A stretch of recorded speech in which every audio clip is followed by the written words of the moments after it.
Great day, everybody. Welcome. This is your YouBeFit tip for today. Today's YouBeFit tip today is, are you overtraining? And lessons learned.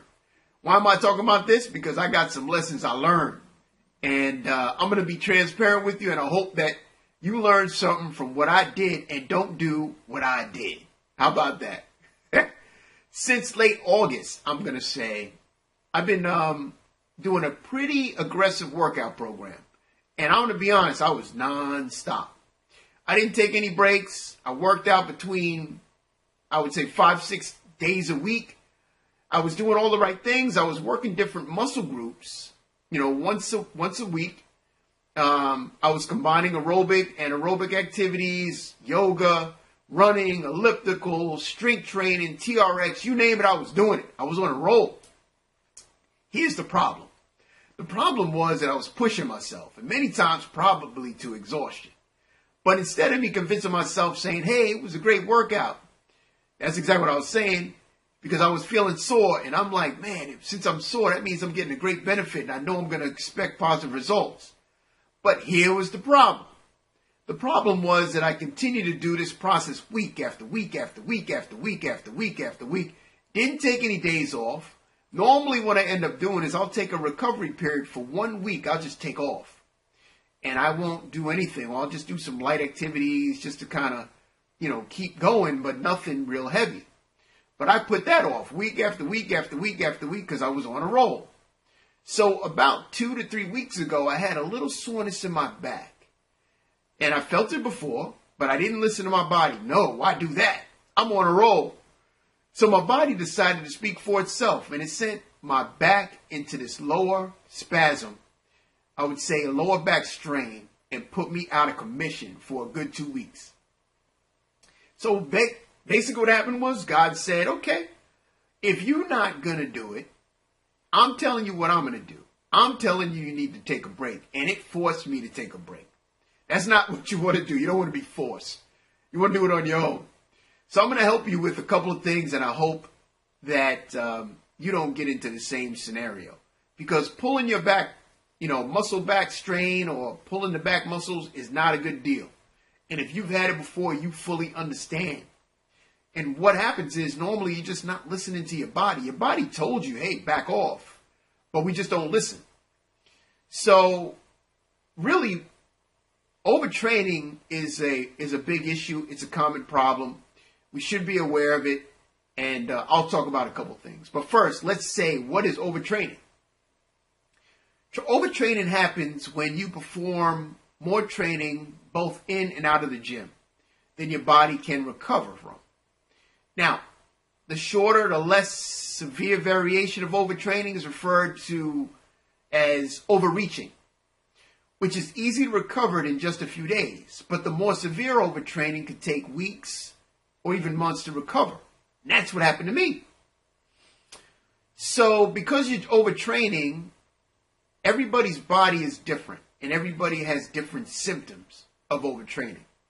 So what I'll talk about is, I'm going to say the seven most common areas that people diagnose for overtraining.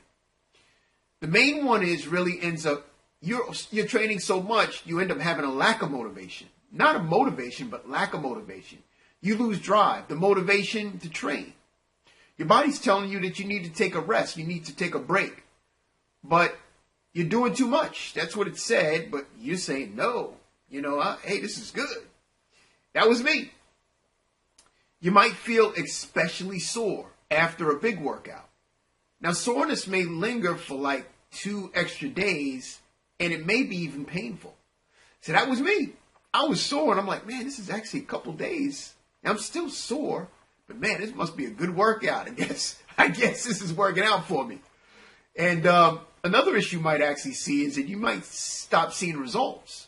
Because believe it or not, you might work out so much that your body actually starts losing muscle and gaining fat. Because after a while, your body starts increasing both insulin resistance and then fat disposition. That wasn't me. I don't recall that one. Another issue you might have is that you might become restless and lose focus. Because restlessness may make it even harder to recover, and the less stress you have, the better off. So I can't stress the amount of sleep that you need to get. Sleep is so important, especially when you're in a workout routine. And especially also because your nervous system can go into overdrive when you're fatigued and stressed. You might even feel sluggish all day. So that's another effect of overtraining. And what often happens, and this is especially for endurance athletes, they end up dealing with a decrease of testosterone and then increase of cortisol levels.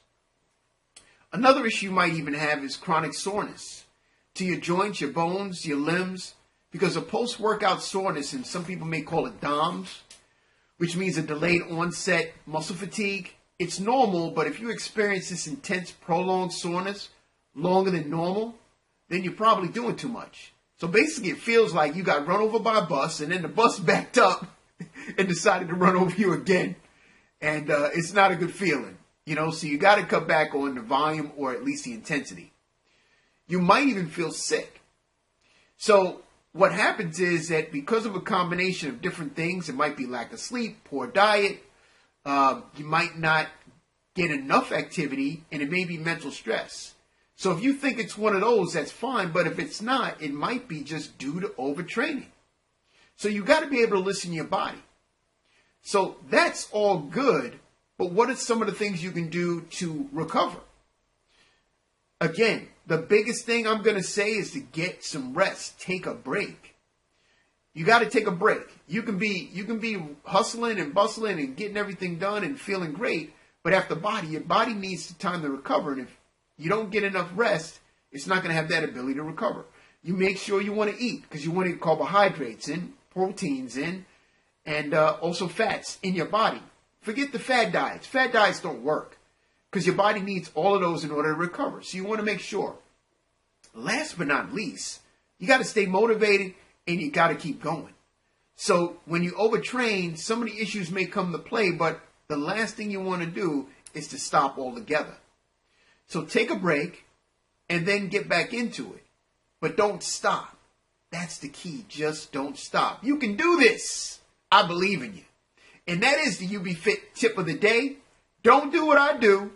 Just do what you're supposed to do. And you'll have a great day. Have a good one. See you next time. And you be fit.